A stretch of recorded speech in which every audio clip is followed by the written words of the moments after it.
Hello students of class 11. Today we are going to do the new chapter, that is Jimmy Valentine, which is a short story written by O. Henry. And the O. Henry is the pen name of the author William Sidney Porter. Now O. Henry is an American writer, and it is he has written a lot of short stories, and this particular short story is taken from the collections Roads of Destiny. Not only that, it is and O. Henry's stories are very notable for their surprise ending. And just before this we have done another story, the previous story, the Karma. Also it has an ironical twist at the end. So let's go straight to the story and see what is there in this particular story, Jimmy Valentine. A guard came to the prison shoe shop where Jimmy was assiduously stitching uppers and escorted him to the front office. There the warden handed Jimmy his pardon, which had been signed that morning by the governor. Jimmy took it in a tired kind of way. He had served nearly 10 months of a 4-year sentence, yet expected to stay only about 3 months at the longest. When a man with as many as friends on the outside as Jimmy Valentine is received in the stir, it is hardly worthwhile to cut his hair. So the thing is that we find the Jimmy Valentine, a person named Jimmy Valentine, he is there in a prison shoe shop, and he is assiduously, the meaning is given in your book, that is tirelessly working to stitch, means tirelessly working in a prison shoe shop, trying to make shoes. And when he is called by an officer, by a guard who takes him to the front office. And the good news is that Jimmy has been pardoned by the governor. He had actually been given a 4-year sentence in jail, but after serving 10 months, the governor had pardoned him, and so he would be released the very next day.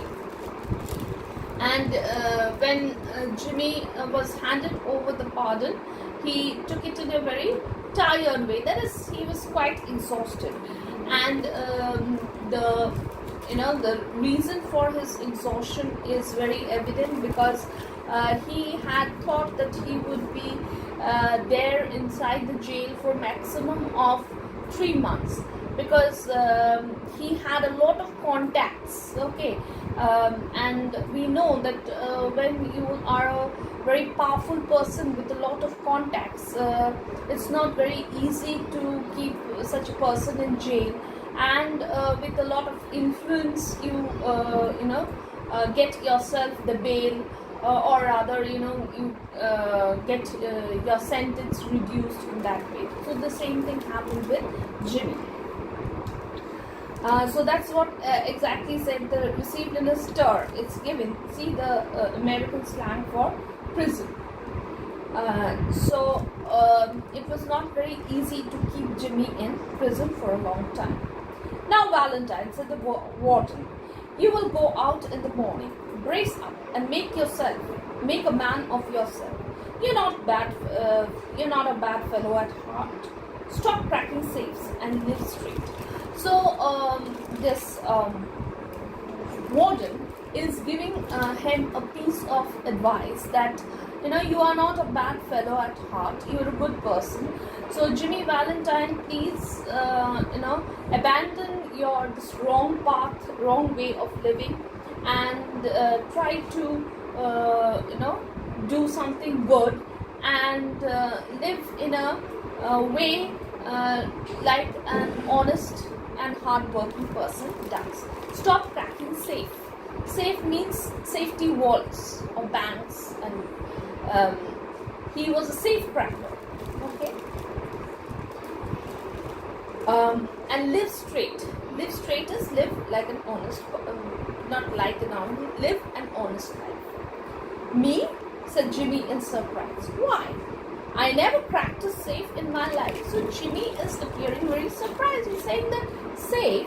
I have never cracked a safe in my life. So why are you asking me that at all? Oh no, laughed the warden. Of course not. Let's see. Now, how was it you happened to get sent up on that Springfield job?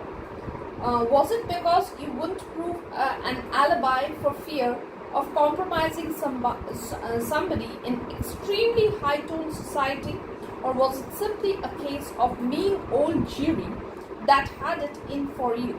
It's always one way or the other with you innocent victims. So the warden laughed and said, oh, you have never cracked a safe. So, why were you sent for that Springfield job? And because you were caught in that Springfield case, that is why you landed up in jail. So is it that you were trying to you couldn't prove that there was an alibi, in the sense that you have somebody to prove that you were not there at the spot? So is it that you're trying to shield somebody, a more high and mighty person, or is it that the judge had some old grievance against you, and this time you couldn't get away with it? It's always that way with such innocent victims like you, and this innocent is quite ironical in that way. Me, said Jimmy, still blankly virtuous. Why, warden? I never was in Springfield in my life. Said that, what Springfield? I have never been in Springfield in all my life. Take him back, Cronin. Cronin is the name of the person, said the warden, and fix him up with outgoing clothes. Unlock him at 7 in the morning and let him come to the bullpen. Better think over my advice, Valentine.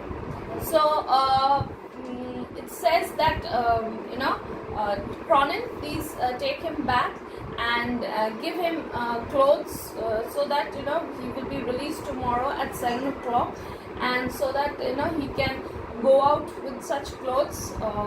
Means he was in the clothes of when you are in prison, you have the typical clothes that prisoners wear, but give him clothes which he can wear outside, and let him come to the bullpen. Bullpen is the meaning is given a baseball field where players practice. Okay, that is even the jail inhabitants, they also play inside. So that is the bullpen. So, and once again the warden is telling Valentine that please think what I told you. At 7:15, that is at 7:15 on the next morning, Jimmy stood in the warden's outer office. He had on a suit of villainously fitting ready-made clothes and a pair of stiff, squeaky shoes that the state furnishes to its discharged compulsory guests. Okay, so guests here is ironical, means to the prisoners. That is, villainously fitting means it was ill-fitting clothes, and the shoes, it made a sound, a squeaky sound, just like children wear those squeaky shoes. So that kind of shoes. So neither his dress fitted him well nor the shoes, and that was something that was given to every prisoner when they were discharged. The clerk handed him a railroad ticket and a $5 bill, with which the law expected him to rehabilitate himself into a good citizenship and prosperity. The warden gave him a cigar and shook hands. Valentine 9762 was chronicled. Chronicled means recorded on the books, pardoned by governor, and Mr. James Valentine walked out into the sunshine. So finally, the clerk gave him a railroad ticket, that is a train ticket, and a $5 note. And with that, he was released from the prison, and he also gave him a cigar, that's a cigarette. And then, he wrote that, he has been released as he has been pardoned by the governor. And finally, Jimmy goes out of the premises of the jail, premises of the prison. We stop here today. We'll do the next half of the rest of the chapter in the next day. Thank you.